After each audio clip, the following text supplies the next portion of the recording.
Hi, my name is Emily Madill. I'm here with my weekly video where I read aloud my featured article. The articles are typically themed around topics that help you to remember the good, to feel your best, and to reset as needed.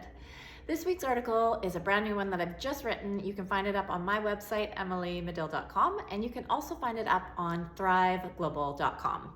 It's called 5 Evidence-Backed Strategies to Boost Motivation When You Have None. It's not easy to put your best foot forward when it's stuck in a rut. We all lose our way. I can get lost. The truth is, sometimes life is hard. Even the most well-equipped optimists get swallowed up in the rigors of life. But we can learn from these optimists. They are well practiced at relying on trusted strategies to move through challenges and get unstuck a little quicker. Some call them resilient, but resilience isn't a matter of luck or good fortune. Resilience means moving, sometimes crawling, through the wreckage to rise after life's storms. Whether or not you feel resilient or optimistic, it is possible to lift your spirits and experience a boost of motivation when you have none. Here are 5 expert-approved strategies I use to spur myself on when my motivation has tanked. Give them a try and see what shifts. Number 1, slow down to speed up. Falling flat on your face can be a sign that it's imperative to slow down. Instead of worrying about feeling stuck, rest and recharge. When I find myself procrastinating on tasks and to-dos, or I don't have enough pep in my step to joyfully move through the day, I start with a good night's sleep. Good sleep hygiene impacts how we feel physically, mentally, and emotionally. If your sleep feels on point, but you're pushing yourself to the brink of burnout throughout the day, see how it feels to give yourself regular brain breaks and downtime. In his article, Why Your Brain Needs More Downtime, Faris Jabra explains, downtime replenishes the brain's stores of attention and motivation, encourages productivity and creativity, and is essential to both achieve our highest levels of performance and simply form stable memories in everyday life. Granting yourself permission to regularly recharge is a good thing. It will help restore your sense of gumption and excitement. At the very least, rest will give you more energy. Number 2, tap into your imagination. Mindset and imagination fuel both intrinsic and extrinsic motivation. Intrinsic motivation is a motivation to do something because it's personally rewarding.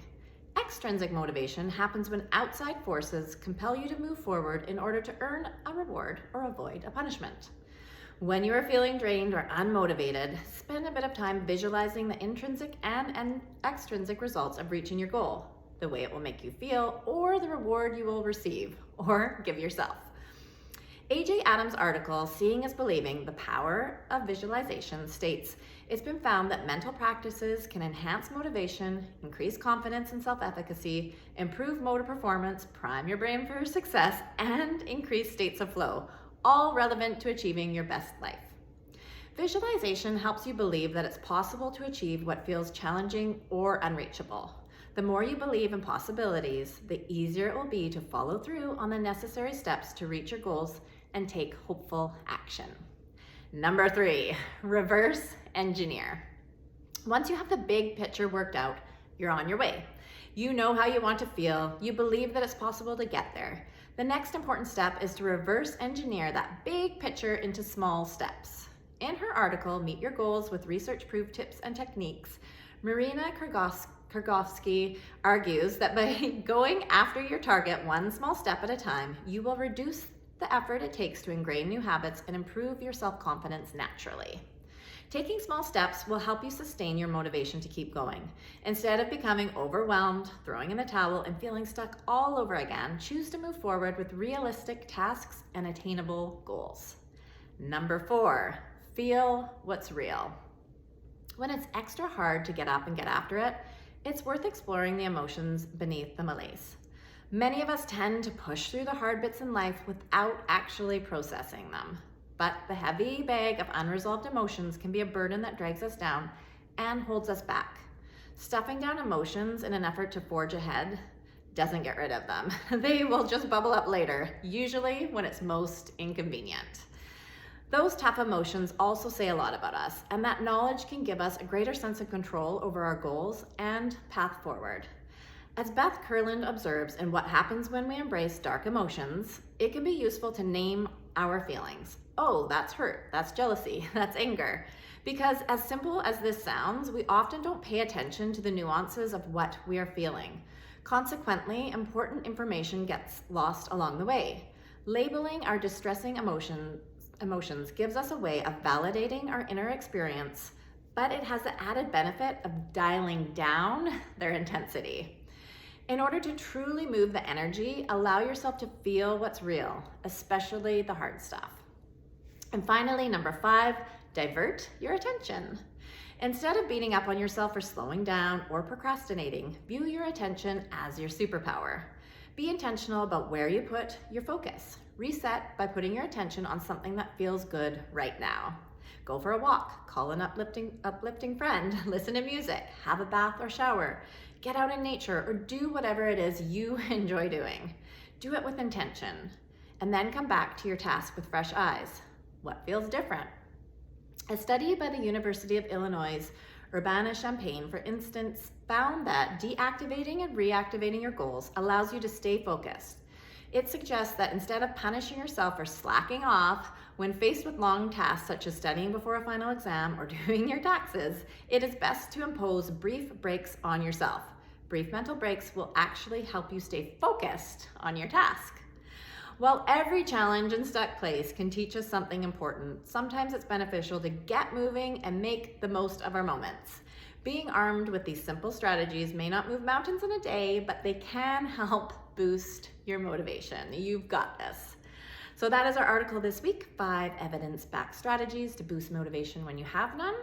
And you can find, again, I shared this article up on my website, emilymadill.com, and it's also up on thriveglobal.com. And I just wanted to share a couple of additional resources with you that are all designed around having consistency in your mindset and your habits. One is the Fall in Love with Your Life Seasonal Planner. It's a heart-centered feminine way to organize your time, and in it there's a system of sitting down each week and setting your intentions and doing some things that will help you to put those small steps in play on a regular basis. And this planner, I do have a membership also around this where I support people week by week, but you can just get the paper copy. It's up on my website, it's up on Amazon and other popular online retailers, and you can also request to have it added to your local bookstore. Again, it's full color and it kind of looks at the day in a different cyclical type of a way, and it will cover you for one season. The other resource is my book, Fall in Love with Your Life 1 Week at a Time, and this is all about creating consistency 1 week at a time. Each week has a topic essay and some ideas to implement into your day. It does come in paperback, black and white copy, and it's also available hardcover, color copy, again on my website, online retailers, or you can have it request to be added to your local bookstore. And this one is all about just creating more mindfulness and to just gradually and consistently develop habits that support you to feel your best. So if either of those are of interest to you, check them out. And again, I'm gonna put links to all of these things below this video, as well as the article itself if you'd like to share it out with someone who could use a little boost. But thank you for tuning in, and I hope that you have a wonderful, wonderful week ahead. Take care.